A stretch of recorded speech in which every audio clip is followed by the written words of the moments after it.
Hey guys, and welcome to this podcast. It's your host, Cami. I'm so excited to be here. Today, we will talk about the tactics. As I mentioned before, this information blew my mind when I first heard it. It was my mental coach who shared this information with me in our first one on one session. And I was so happy he shared this with me because I've used it ever since, and it's definitely changed my game.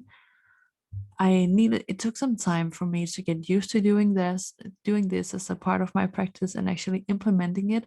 But now, after it took me approximately half a year, and because it was 2021, just after COVID, I had just 3 tournaments to practice this. But with these 3 tournaments, I really got better and better. So when I had my fourth and fifth tournament, it was very natural to me. So it's definitely worth working on it, continue working on it, even though it doesn't work, and stick to it.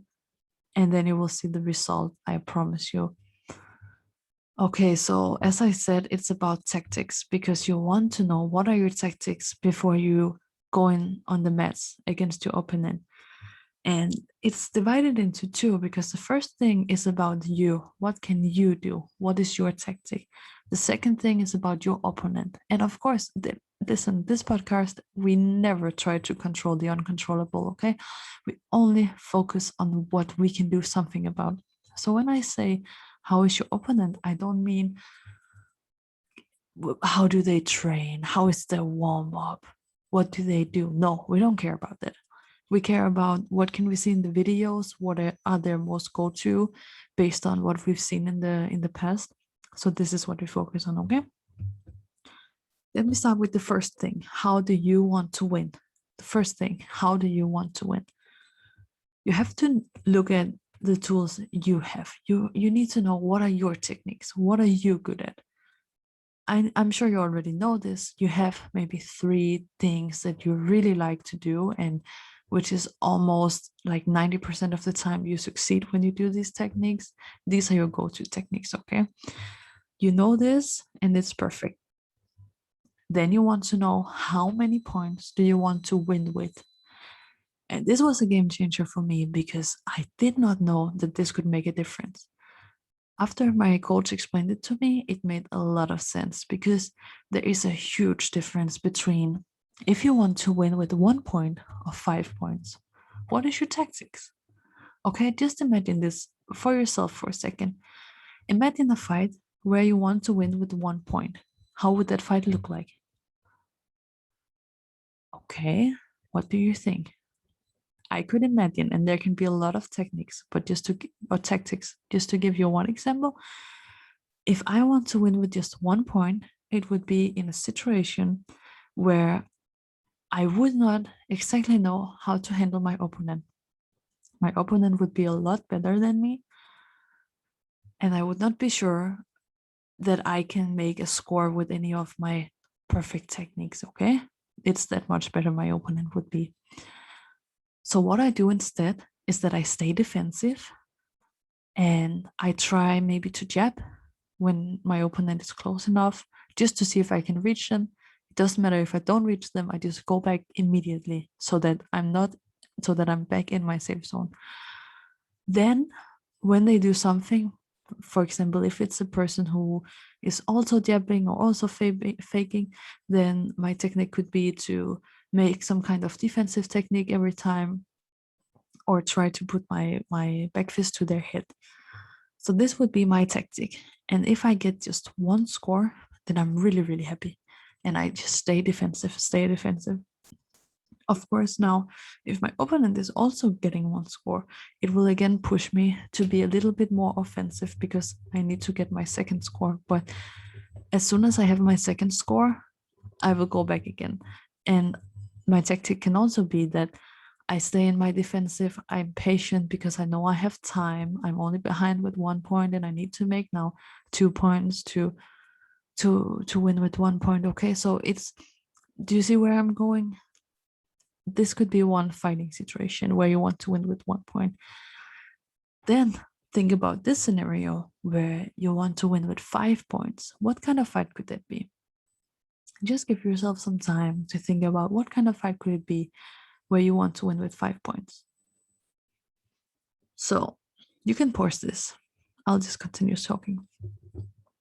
For me, and again, there's a lot of tactics. I would say it's like snowflakes. You choose yours, okay? But if you want to win with 5 points, for me, that could be a situation where maybe me and my opponent are very equal, but I want to get ahead of my opponent and I want to show her really quickly that I'm more dominant or stronger. So I will do something really fast, really unexpected to surprise her, and I will take advantage of that. That will give me a head start, and I can relax more in the rest of the fight, or maybe be more defensive or something like that. Okay, that could be my 5 points win. As soon as I have my 5 points, I know I can start relax a little bit more. Or 4 or 3, I know I will get closer. So that could be another situation. I'm sure you can come up with one as well, or even multiple. Or you can even think back in the past when you won with 5 points or just 1 point. Like, maybe you can take this into consideration. Like, would it be better to do something different? Or was this actually a situation that was perfect in this situation? Okay. So depending on your technique and how you want to win the game, and of course your opponent's techniques, you will have your tactics. So now we go to the second part, which is your opponent. I think you should think about this more like an 80-20%. Okay, so this is 80% about you and 20% about your opponent.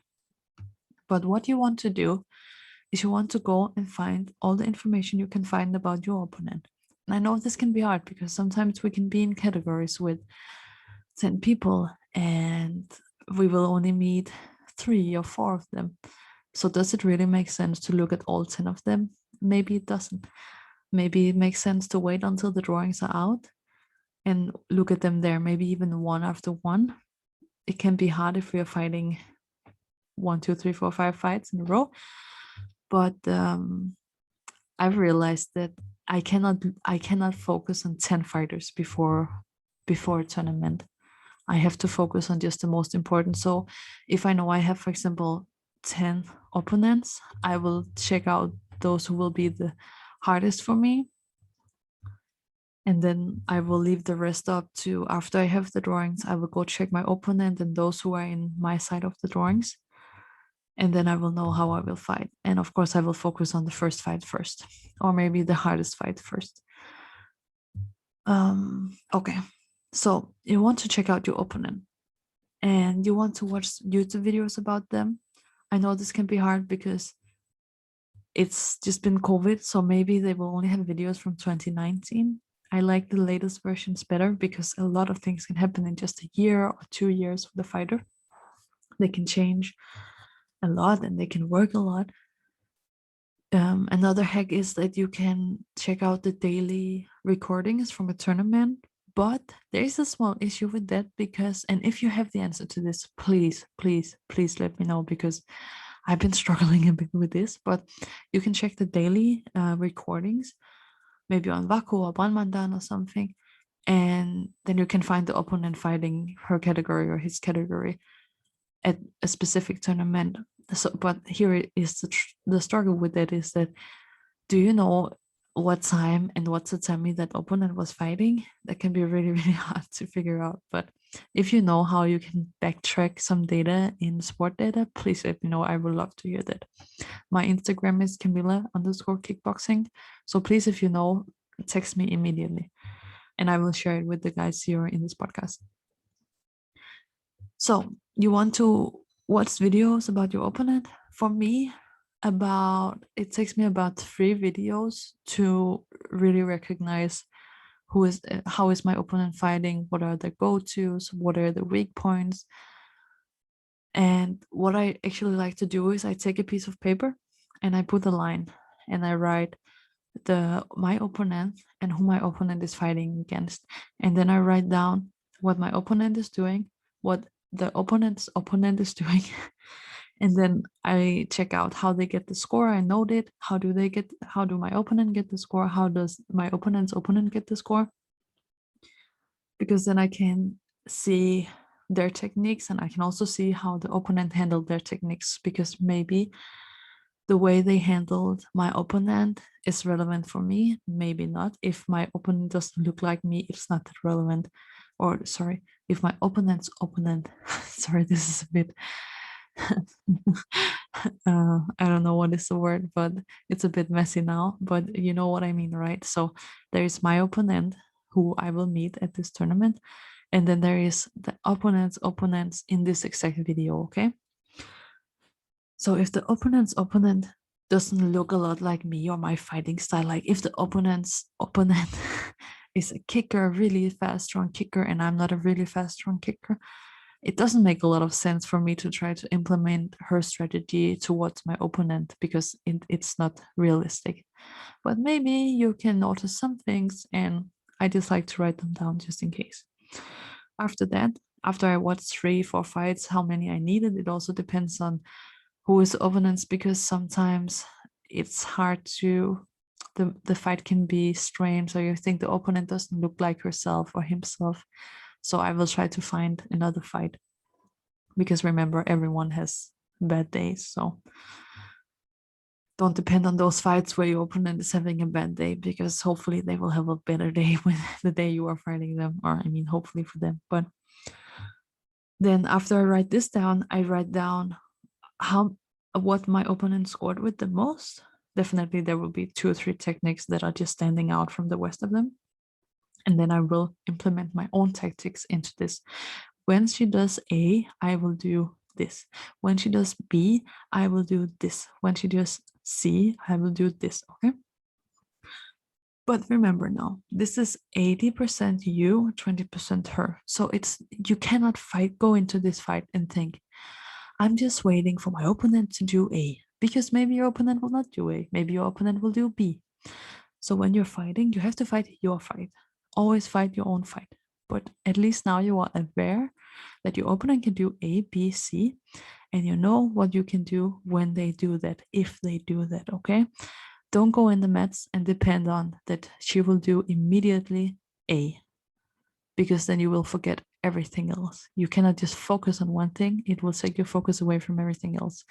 Go on the mats, play your game, be yourself, depend on your own tactics, but be aware that she can do A, B, C. Now I will just say she, because that's what's natural to me. But if you are a man out there, you know what I mean. Okay. So now you have A, your tactics, and with how many points you want to win. You have B, how is your opponent. There is one last thing I want you to be aware of, and that is in-game adaption, because you have your tactics, and that's perfect. That's how you want to go on the mat. You don't want to go on the mats unprepared. That's just stupid. That's a waste of time, waste of experience. You want to be prepared, okay? So now you have your tactic, but what happens if your tactic is perfect, but mid-game your opponent realizes, okay, this is too easy for you. I have to change my strategy.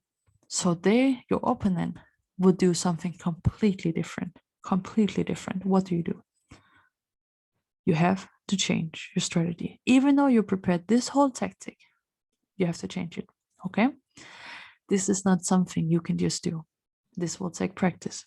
First of all, it will take you practice to recognize this, and it will take you practice to actually do the adaption. The easiest way to get used to this, of course, is to practice it in your gym. Tell your sparring partner, okay, now we are doing training here, and I would like you to change your tactics at some point during the game. You will not know when and to what. You will just go on the mats, and when you realize something changed, you will have to adapt to it immediately, as fast as possible. This is how you practice in-game adaption, okay? As I mentioned, this will not happen overnight. You will not know. It maybe you are a complete beginner. Maybe you are, I don't care what level you're at. If this is new to you, to think about these things, to try to implement these things, it will take time. So just let it take time, but continue work on this, continue working on it, continue taking your notes, checking out your opponents, and try it out at the tournaments. It will not work the first time, it might not work the second time, maybe not even the third or the fifth time. Continue doing it, and then try to notice the small changes, what worked, what didn't work, and then adapt yourself until you have a good solution for yourself, okay? Always remember that your opponent is there to make your life shit, okay? We are all someone's opponent, and if we don't go on the mats like we want to win, like, and know how we can win, that would be really, really bad. So expect the same from your opponent. So go on the mats to, because they want to execute you, okay? So be prepared for that. Don't expect anything less, okay? And have your tactics prepared for that. Okay, guys, this was a lot of fun. I really enjoyed it because this was so mind blowing to me that I'm sure that, or I hope, or I think that it will help you a lot too, especially after working on it for some times. I hope you will implement it at your next tournament. You can always listen to this episode before your next tournament. And then, as mentioned, as the first thing, please hit me up on Instagram if you have any questions about this, any suggestions to this, any question. No, I already said questions, but anything, any comments, anything you want to add. You can find me on IG, and it's Camila_kickboxing. It was so great to make this episode for you guys. I hope you learned something. I like talking about it because it reminded me again how important this is, and yeah, I really like working with this. It is. Oh yeah, what I also wanted to say is that no, I already said that it of course did not work for me. Is, and I think what didn't work was that I had a plan, I had my tactics, and I did not stick with them because maybe my opponent would make 1-2 points, and it was so unexpected for me, and I thought, okay, I had my tactics and now they didn't work, so I just changed, or I got frustrated or confused. That's not how you're supposed to do it. When you have your tactic, you stick to them, because otherwise, how do you know if they work or not? You will not. And how would you rather lose? Would you rather lose by losing by sticking to your tactics, or losing because you did a lot of weird stuff, you didn't know why you did it or how you did it, and yeah, you just feel stupid? How do you want to lose? Of course, the first one. You want to lose because of your tactics. So no, I mean, not because of your not because your tactics was bad. You don't want to lose because of that. But if you have to lose, you will definitely choose this way. So thank you guys for this podcast. I had a lot of fun recording it, and I will talk to you again soon with a new and mind-blowing and hopefully a new episode where you can learn a lot more. And I hope I will hear from some of you on Instagram, because I really like talking to you guys. I like talking about the kickboxing, the point fighting, like the athlete mindset. It's amazing to me. So let's talk about it. See you.